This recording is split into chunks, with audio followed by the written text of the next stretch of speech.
राजा जनक जी के बगिया में फूलों की बहार बा, कोई तोड़नहार बाना।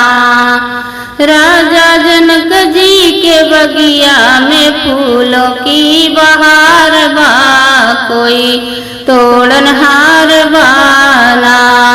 फूल तोड़ गौरा रानी संग में भोला दानी, फूल तोड़ गौरा रानी संग में भोला दानी। उनके हथवा में डमरू के बहार बा, कोई तोड़नहार बाना।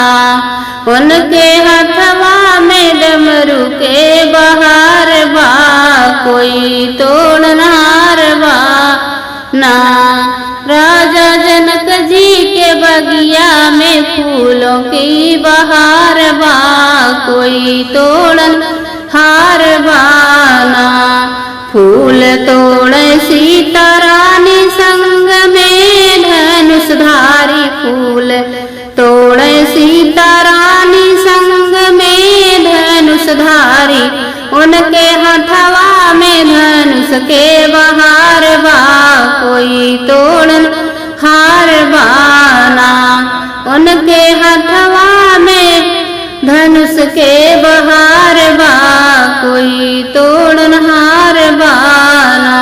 राजा जनक जी के बगिया में फूलों की बहार बा, कोई तोड़नहार बाना। फूलवा तोड़े राधा रानी संग में मुरलीधारी, फूल तोड़े राधा रानी संग में मुरलीधारी।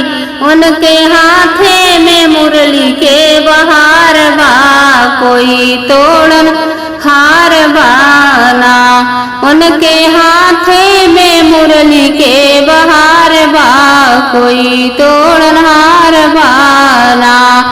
राजा जनक जी के बगिया में फूलों की बहार बा, कोई तोड़नहार बाना।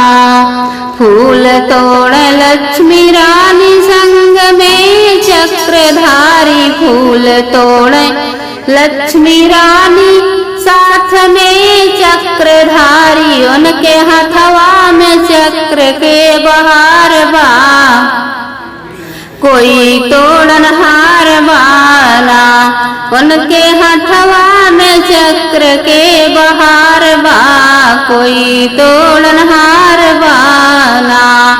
राजा जनक जी के बगिया में फूलों की बहार बा, कोई तोड़नहार